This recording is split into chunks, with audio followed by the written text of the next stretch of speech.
शुरू करते हैं। प्लेज, विजन और मिशन।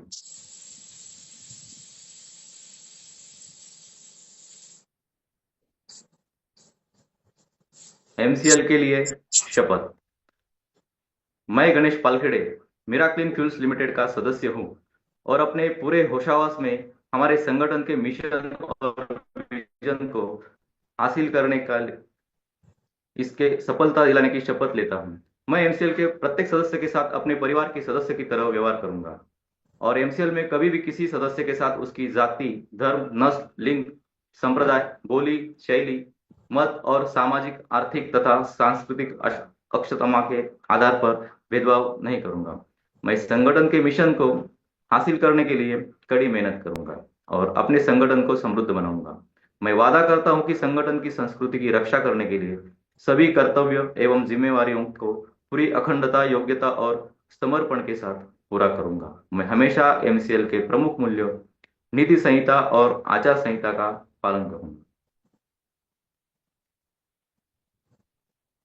एमसीएल के प्रमुख मूल्य, नीति संहिता और आचार संहिता के खिलाफ किसी भी तरह के गलत आचरण के लिए हर कार्रवाई के लिए तैयार रहूंगा। मैं न्यायोचित आदेशों का पूरी ईमानदारी के साथ पालन करने और काम में किसी भी तरह की चुनौती का सामना करने के लिए तैयार रहने का वादा करता हूं। विजन 2030 तक भारत को ईंधन के क्षेत्र में आत्मनिर्भर बनाना। लक्ष्य, एमसीएल एक ऐसी मूल्य श्रृंखला विकसित करने के लिए प्रतिबद्ध है जो ऊर्जा, पर्यावरण और आम लोगों को सशक्त बनाने के लिए समर्पित है। बुनियादी मूल्य, नवाचार, कुछ नया करना है तो पुराने तौर तरीकों से काम करना बंद करें। पर्यावरणवाद, अगर पर्यावरणवाद के हित में सोचना कोई सिद्धांत है तो इससे बेहतर सिद्धांत दूसरा नहीं हो सकता। देशभक्ति, यह केवल भावना की बात नहीं बल्कि अपने देशवासियों की सेवा करने की योग्यता की बात है। नैतिक आचार संहिता, निष्ठा, हम अपने व्यवसायों में निष्पक्ष, ईमानदार, पारदर्शी रहेंगे और हम केवल सही काम करेंगे, भले ही कोई भी आसपास न हो। जिम्मेवारी, हमें जो काम सौंपा गया है उसके लिए हम 100% उत्तरदायी होंगे। साथ ही हम अपने ग्राहक, कर्मचारी, सदस्य, पूर्तिकार और समुदाय सहित सभी हितधारकों के प्रति उत्तरदायी होंगे। अनुराग, हम हर कार्य को मन लगाकर पूरे ध्यान के साथ करेंगे ताकि हमारे उत्पादन, हमारे नवीनीकरण, हमारे परिचालन और व्यवसाय के काम में सबसे ऊंचा मानदंड और गुणवत्ता का पालन हो सके। आदत, अपने सभी हितधारकों के प्रति हम हमेशा विनम्र और भरोसेमंद बने रहेंगे ताकि अपने हर चरण में अपनी प्रगति कर सके। मानवता, हम अपने व्यवहार से यह दिखलाएंगे कि हमारा एक ही धर्म है, मानवता की सेवा। आचार संहिता, हमारे एमसीएल के मिशन को हासिल करने के लिए एमसीएल से जुड़े हर व्यक्ति को आजीवन इस आचार संहिता का पालन और प्रचार करना चाहिए। गोपनीयता, अनुरक्षण, एमसीएल आपको बहुमूल्य जानकारी सिखाती है और बांटती है। उस गोपनीय जानकारियों को अपने परिवार के सदस्यों और करीबी दोस्तों सहित किसी भी व्यक्ति को नहीं बताना चाहिए। आपको जो डिजाइन, ड्राइंग और दस्तावेज बताए और दिए गए हैं उन्हें किसी भी व्यक्ति के साथ बांटने के लिए ईमेल न करें और ना ही इसकी फोटोकॉपी तैयार करें। जितनी जल्दी हो सके घमंड करना छोड़ दें। हमेशा शांत, विनम्र और सभ्य बने रहें। आलोचना, बुराई और परिवाद करना बंद करें। एमसीएल समुदाय में किसी भी व्यक्ति के बारे में बुरी बात न करें। एमसीएल के हितधारकों के बीच हर तरह के आर्थिक व्यवहार को लेकर हमेशा पारदर्शी बने रहे। याद रखें कि हमेशा धनराशि आपको आपके द्वारा दिए किए गए कष्ट की प्रतिफल होगी। किसी भी प्रकार के प्रतिस्पर्धी कारोबार, एमएलएम, धर्म या राजनीति को बढ़ावा देने वाली बातों की हमारे समुदाय में बिल्कुल भी अनुमति नहीं है। समय निष्ठा सफलता की कुंजी है। एमसीएल समुदाय द्वारा बुलाई गई हर बैठक के लिए सभी को समय पर उपस्थित होना चाहिए। ज्येष्ठ और वरिष्ठ जनों के लिए आज्ञाकारी रहे। समुदाय के साथी सदस्यों, कनिष्ठों और महिलाओं की सुरक्षा करें। आपके साथ हर व्यक्ति को सुरक्षित महसूस होना चाहिए। वास्तविक और निष्ठावान प्रशंसा करें। हमेशा अपने आसपास के लोगों को उनके सकारात्मक गुणों की अन्वेषणा के माध्यम से प्रेरित करें और उन गुणों के बारे में सार्वजनिक रूप से प्रचार करें। समुदाय के साथी सदस्यों पर नजर रखें। यदि आपको कोई सदस्य नियमों का उल्लंघन करता हुआ नजर आता है तो कृपया इसे लिखित रूप से प्रशासन की जानकारी में लाने से न हिचकिचाए। उल्लंघन करने वालों को सख्ती से दंडित, निलंबित, निष्कासित किया जाएगा। आगे हमारे जो स्पीकर है आदरणीय शिवाजी ढगे सर, मैं उनको आमंत्रित करता हूं कि वो आगे का प्रोग्राम संभाले। Over to you sir. Thank you sir. क्या मेरी स्क्रीन दिख रही है sir? Yes sir, you are uh, audible. नमस्कार दोस्तों। मैं आज आपको एक ऐसे आम आदमी की कहानी सुनाता हूँ जो महाराष्ट्र राज्य के बुल्ढाना जिले में एक छोटे से गांव शेगांव में जन्मे, जिन्होंने अपने निष्काम कर्मयोग तथा सेवाभाव से एक ऐसा वटवृक्ष तैयार किया जिसकी छाया न कि महाराष्ट्र में बल्कि पूरे भारतवर्ष में छाई है।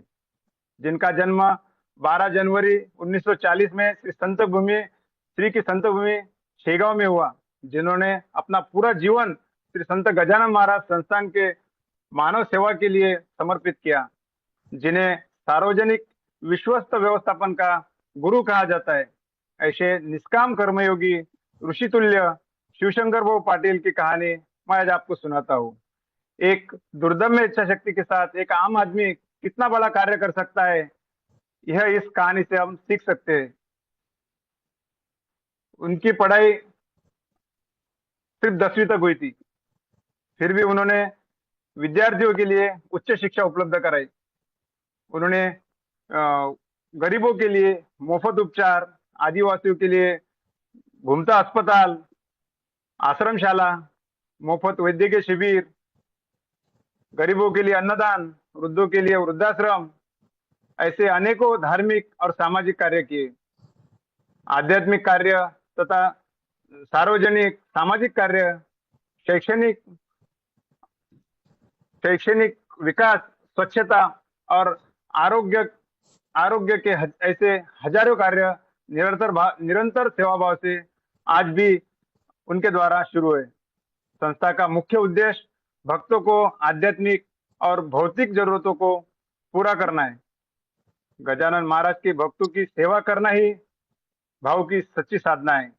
संत गजानन महाराज ने दिया हुआ मूल मंत्र सेवा और शिक्षा, सेवा और संयम ही वहां के कार्य कर रहे हजारों सेवाधारियों का मूल आधार है, जिनमें आज भी हजारों सेवाधारी वेटिंग में। निष्काम कर्मयोगी शिवशंकर भाऊ के अनेकों किस्से मशहूर है। उनमें से एक मैं आपको बताना चाहूंगा कि जब सिटी बैंक के अध्यक्ष विक्रम पंडित सर थे, जब उन्होंने उनकी भाव से पहचान नहीं थी, जब विक्रम पंडित सर शेगांव आए श्री गजानन महाराज संस्थान में दर्शन के लिए, तब उन्होंने वहां का व्यवस्थापन देखकर और उत्कृष्ट सेवा देखकर उन्होंने आरोग्य सेवा में मदद करना चाहिए, जिसके लिए उन्होंने भाऊ को 700 करोड़ रुपए देने की तैयारी दर्शाई। कौन से बैंक में कौन से खाते में पैसा ट्रांसफर करना है उसका लेटर उन्होंने भाऊ को दिया। उनमें से 630 करोड़ रुपए उन्होंने सिटी बैंक के अध्यक्ष विक्रम पंडित सर को वापस किए। यह सुनकर देखकर सभी लोग हैरान हुए और सिर्फ 70 करोड़ रुपए में बुल्ढाना जिले के 13 तहसीलों में ग्रामीण आरोग्य सेवा शुरू की।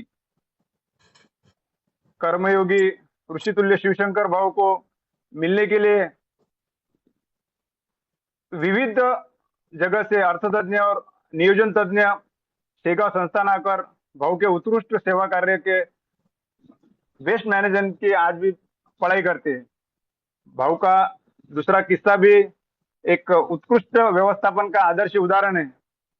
जब कोविड दरमियान सरकार द्वारा कोविड सेंटर के लिए जब संस्था को 8 करोड़ रुपए दिए थे, लेकिन भाव की विनम्रता, उनका उत्कृष्ट व्यवस्थापन और समर्पित सेवा भाव से यह कोविड सेंटर केवल मात्र 2 करोड़ रुपए में तैयार किया और 6 करोड़ रुपए सरकार को बड़ी विनम्रता के साथ वापस किए।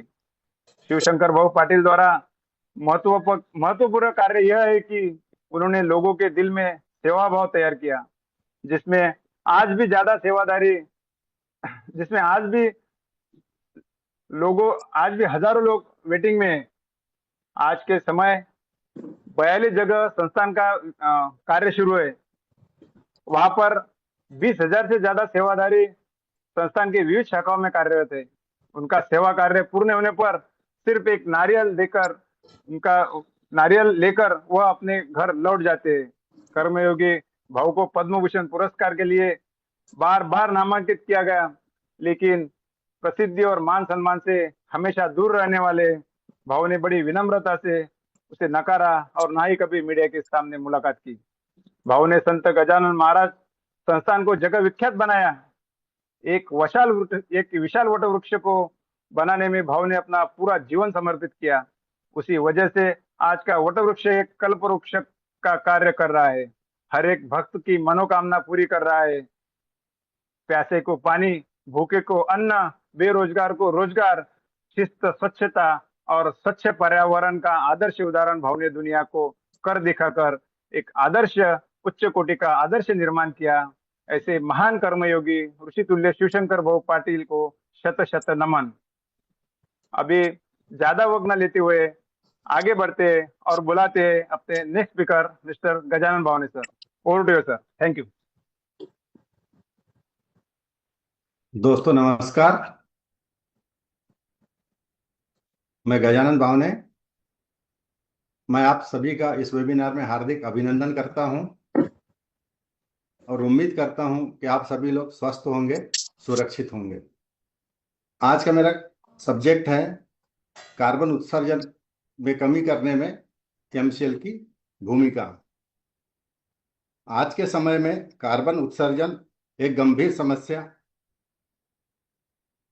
वैश्विक समस्या बन चुकी है। कार्बन उत्सर्जन का तात्पर्य वायुमंडल में कार्बन डाइऑक्साइड और अन्य ग्रीन हाउस गैसों के उत्सर्जन से है। इसका मुख्य कारण मानवीय गतिविधियां जैसे कोयला, पेट्रोल, डीजल और जीवाश्म ईंधनों का अत्यधिक प्रयोग, उद्योगों से निकलने वाला धुआं, वनों की कटाई और अनियंत्रित शहरीकरण है। कार्बन उत्सर्जन के बढ़ने से वायुमंडल में ग्रीन हाउस गैसों का प्रभाव बढ़ता है, जिससे पृथ्वी का तापमान निरंतर बढ़ रहा है। यही स्थिति जलवायु परिवर्तन की ओर ले जाती है।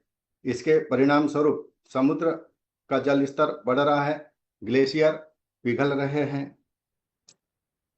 और इसी की वजह से जलवायु परिवर्तन हो रही है।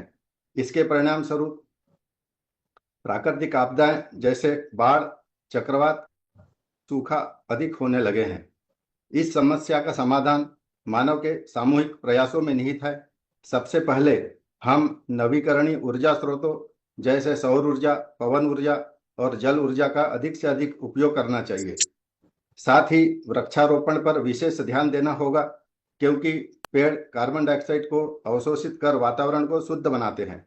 सार्वजनिक परिवहन का उपयोग अधिक से अधिक करें, जिसमें इलेक्ट्रिक वाहन, ऊर्जा दक्ष उपकरणों का प्रयोग और रिसाइकलिंग जैसी आदतें भी कार्बन उत्सर्जन को कम करने में सहायक होगी।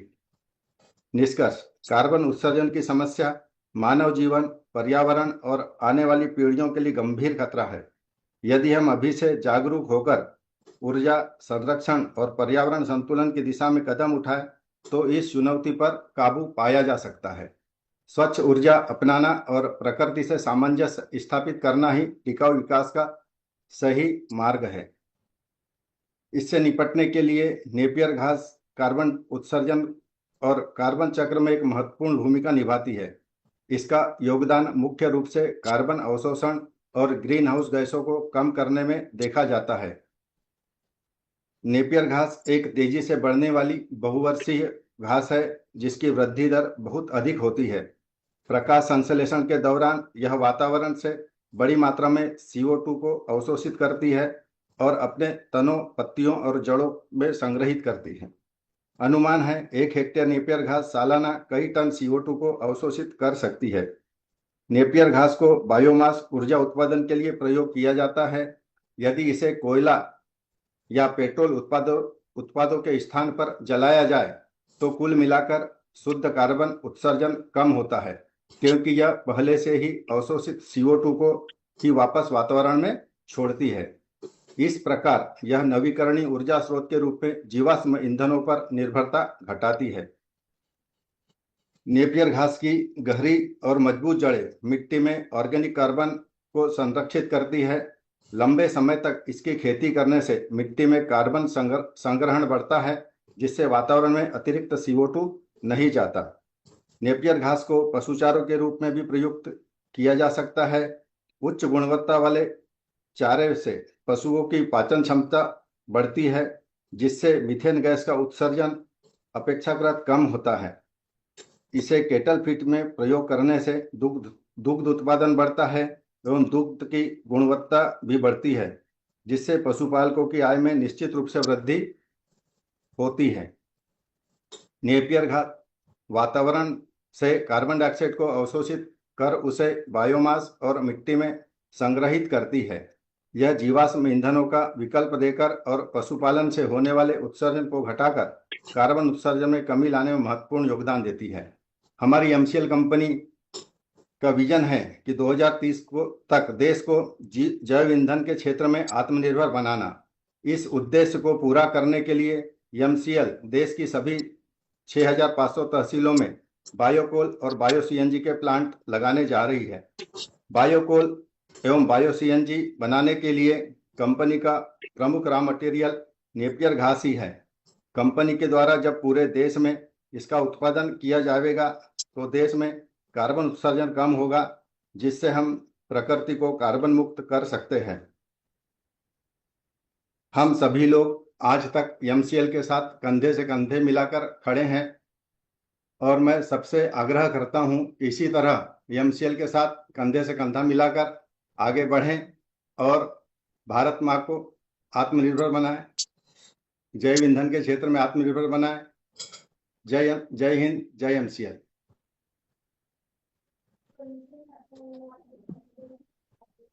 Thank you sir. आज जैसे कि हमें शेगांव संस्थान के बारे में शिवाजी ढगे सर ने बहुत अच्छी जानकारी दी। उसके बाद जो वैश्विक कार्बन संकट है उसके ऊपर नेपियर घास के जरिए हम जो कुछ प्रोजेक्ट कर रहे हैं उसके बारे में गजानन बावणे सर ने जो अच्छी जानकारी दी है, मैं आशा करता हूँ ये जानकारी हमारे ज्ञान में वृद्धि करेगी। Thank you sir. और आज का ये वेबिनार हम यहीं पे खत्म करते हैं, ये मैं घोषित करता हूँ। Thank you.